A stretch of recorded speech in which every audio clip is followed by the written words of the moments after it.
Sem Decoro, o podcast do Fórum FAP. Oi, tudo bem? Está começando mais um podcast Sem Decoro aqui do Fórum FAP. Hoje nós temos uma convidada muito especial, que é a Cecília, delegada do Haiti no comitê da FAO. Oi, Cecília, tudo bem? Oi. Bom, a FAO está discutindo esse ano sobre como derrotar a fome e garantir segurança alimentar para os países. Você, representante do Haiti, teve muito destaque na primeira sessão, por mostrar interesse em algumas propostas e também por demonstrar algumas propostas muito interessantes para esse tema. Então, vou dar algumas perguntas aqui para a gente poder discutir como é que foi essa primeira sessão e como você teve a iniciativa de dar essas propostas, tudo bem? Ok, tudo certo. Bom, primeiro, o país demonstrou destaque, inquietação e urgência no debate. Quais os maiores motivos para essa proposta? O Haiti, ele tá passando por momentos muito difíceis, economicamente, politicamente e no assunto principal, né, que é a fome. No Haiti, tem gangues, diversas gangues, que elas vão para o centro de comércio, elas aterrorizam geral e impedindo, né, a compra, às vezes elas estragam alguns alimentos e causando a fome, né? E a proposta que eu tinha trazido, né, porque o Haiti é um país muito montanhoso. Então, são pouquíssimas áreas como que se diz? Que podem ser utilizadas para agricultura, exatamente. Uhum. Então, o que eu tinha trazido era um plano de agricultura familiar, que, então, gera empregos, porque é mão de obra, então, é uma coisa que a família, ela vai ter o seu próprio campo, ela vai plantar as suas coisas ali, ela pode vender, ela emprega pessoas do país. Ela consegue fazer seu comércio ali. Seu comércio. Ter a sua segurança dos outros. Exatamente, e é um mercado interno também, né? Então, é muito benéfico para a economia do país e também para, talvez, ajudar com esse problema de gangues em alguns momentos. Certo.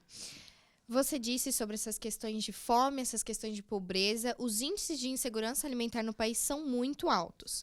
A situação consegue ser revertida em pouco ou longo tempo com esse novo projeto? O que acontece é que é um país muito pobre. Muito, muito pobre. E é muito analfabeto também.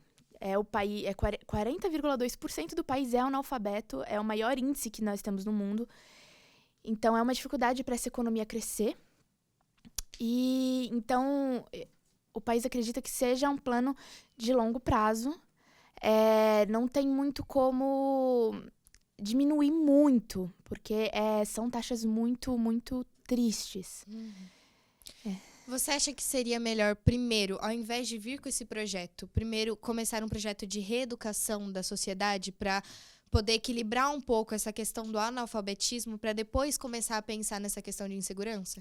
Com certeza. Era algo que até estávamos discutindo, né, na FAO no momento, que era como nós iríamos educar, porque diversos países no comitê também têm problemas com a educação, e como nós iríamos educar as pessoas dos países a também, além de educar, a ensinar as pessoas a ler e escrever, também como plantar e como não causar exaustão ao solo e etc.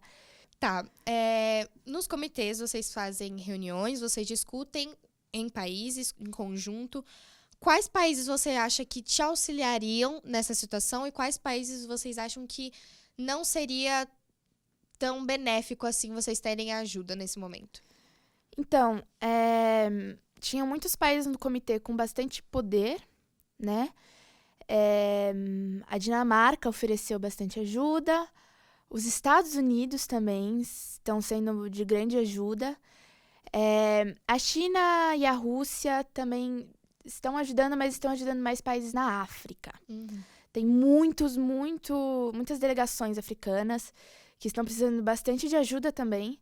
Então, a África está sendo um grande foco para algumas delegações. Dinamarca também.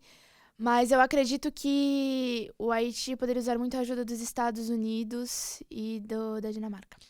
Tá, você falou que a África é o maior objetivo agora dessas maiores delegações para poder ajudar. Numa hipótese que o Haiti já tivesse em um bom equilíbrio de insegurança alimentar com esse projeto, vocês acreditam que possa ser utilizado para outros países? Vocês visam esse auxílio em outros países que também precisam desses projetos, também precisam dessas ajudas?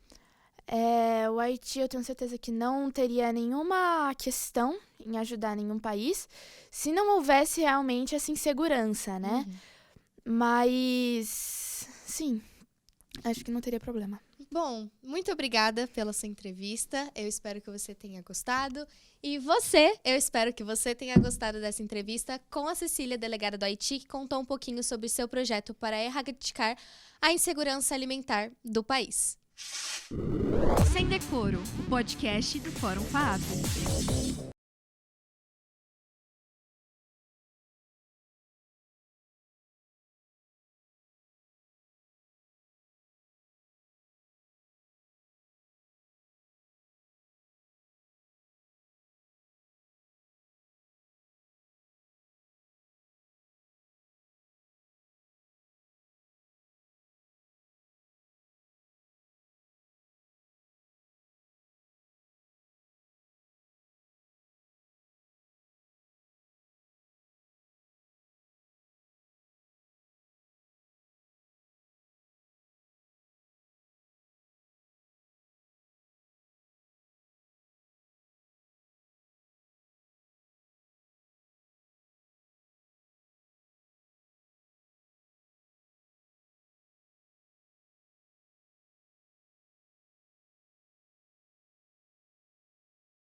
Sem Decoro, o podcast do Fórum FAAP. Oi, tudo bem? Eu sou a Maria Clara. E eu sou a Renata. E está começando mais um Sem Decoro Podcast, o podcast do Fórum FAAP. Então, né, hoje começou o segundo dia do Fórum FAAP, dia 6 de setembro. Sim. E ontem os delegados já foram para os seus respectivos comitês e participaram das revisões de regras, além do Mock Simulation. E então, em seguida, né, algumas agendas já foram discutidas e foram iniciadas e algumas já foram aceitas. Sim, e olha, alguns países já demonstraram forte interesse em propostas, além de grandes destaques nas discussões. Um exemplo disso foi o comitê da Acnur, onde foi discutido a situação de refugiados climáticos, um assunto que infelizmente não tem a devida atenção. E um dos países mais destacados do Acnur foi a China, que se posicionou para melhores condições dos países para tentar reverter essa situação. Bom, e é por isso que trouxemos aqui o delegado da China, da Acnur, para poder discutir sobre esse assunto. Oi, tudo bem, senhor delegado? Tudo bem. Bom, hoje nós vamos discutir um pouquinho sobre a situação que está acontecendo na sua sala de debate no comitê da Acnur. Primeiro, eu queria perguntar sobre a ideia inicial proposta. Vocês tinham como objetivo aumentar o desenvolvimento sustentável dos países, que dessa forma haveria uma diminuição dos refugiados devido ao clima. É correto afirmar que isso poderia acontecer em todos os países, se aplicado? Eu acho que sim, até porque a minha delegação colocou várias propostas para essas nações menores e as mais afetadas pelas mudanças climáticas e decorrente dessas mudanças vêm os refugiados climáticos e elas também são as mais afetadas por essa questão. E a China, com a iniciativa do Cinturão em Rota, de desenvolvimento sustentável, construção de infraestrutura, enfim, outras questões, tenta ajudar no que consegue esses países menores e menos desenvolvidos a se desenvolverem de maneira sustentável e assim gerar menos refugiados climáticos. Até porque a China vê de uma maneira mais eficiente você investir nesses países a fim de que os refugiados não tenham que sair desses países e assim gerar um fluxo migratório menor para as outras nações. Bom, houve uma discordância na mesa com a Etiópia, pois a mesma acredita que os refugiados climáticos devem ser adicionados na legislação de refugiados já existentes. Por que seu país é contra isso? A China vê com importância essa questão, mas apenas adicioná-los ao estatuto já vigente talvez seja uma forma de negligenciá-los, e por isso que a China é a favor de uma criação de um novo estatuto, praticamente baseado no que já existe, mas mais específico para refugiados climáticos. Até porque a questão dos refugiados climáticos, ok, todos são refugiados, tudo bem, mas são questões diferentes, têm aplicações diferentes, você tem que tratar de uma maneira diferente refugiados convencionais e refugiados climáticos. Por isso que a delegação é contra. Então seria mais viável e funcional uma nova legislação do que reformar a antiga. Isso que a gente pensa. Tá. E o que tornaria os dois tipos de refugiados diferentes, além da forma de tratamento? Bom, os refugiados climáticos, eles saem das nações deles por questões principalmente relacionadas a efeitos das mudanças climáticas, além de questões de desastres naturais, como terremotos, ciclones, tufões, enfim. E esses efeitos das mudanças climáticas propriamente ditos, como secas, enchentes, no Sudeste Asiático o problema das chuvas de monções, que também afeta a China. Então, eles saem dos lugares onde eles vivem, de onde eles são naturais, por conta dessas questões e não por conta de guerras ou perseguições religiosas, políticas, ideológicas, como são os refugiados convencionais. Então, é por isso que, de novo, a China é a favor de um novo estatuto, até porque são questões diferentes. São situações diferentes. Exatamente. Certo. Seu país, então, é disposto a auxiliar aqueles que não possuem recursos para aplicar esse tipo de proposta? Sim. Ok. Um dos seus aliados é a Nova Zelândia, que demonstrou interesse quanto à proposta. Quais outros países poderiam auxiliar? Eu acho que principalmente os países mais desenvolvidos, até porque, como eu já tinha falado anteriormente, os mais afetados são os menos desenvolvidos, que na realidade nem tem tanta culpa nessa questão. E é por isso que eu estou cobrando bastante no comitê, principalmente os delegados do Reino Unido e dos Estados Unidos, além de outras nações europeias, porque a industrialização deles veio bem antes, por exemplo, da China. Então, eles têm uma dívida histórica com esses países, além dos legados colonialistas, enfim.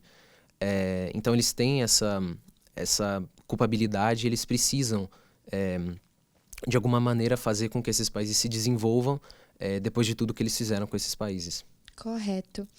Bom, por que melhorar o desenvolvimento sustentável é a melhor opção para os índices de refugiados climáticos caírem? Porque quando você investe em desenvolvimento sustentável, além de infraestrutura, enfim, outras questões, eles não têm a necessidade de sair do país deles. Por exemplo, existem países como Haiti, que até está no comitê, que houve terremotos em 2012, se não me engano, e muitos haitianos tiveram que sair do país de origem, por não haver uma infraestrutura de contenção de terremotos. O Japão, por exemplo, tem terremotos frequentemente e não se vê nenhum refugiado climático saindo do Japão, exatamente porque eles têm essa infraestrutura. Então, os países mais pobres e os mais afetados pelas questões climáticas, se eles tivessem essas infraestruturas, essas questões, essas pessoas não teriam que sair dessas nações e elas poderiam continuar a sua vida tranquilamente. Muito obrigada pela entrevista. Obrigada por dizer a sua visão como país e poder ajudar esses países que não têm essas condições. Esse foi o Sem Decoro Podcast, o podcast do Fórum FAP, e eu espero que vocês tenham gostado. Sem Decoro, o podcast do Fórum FAP.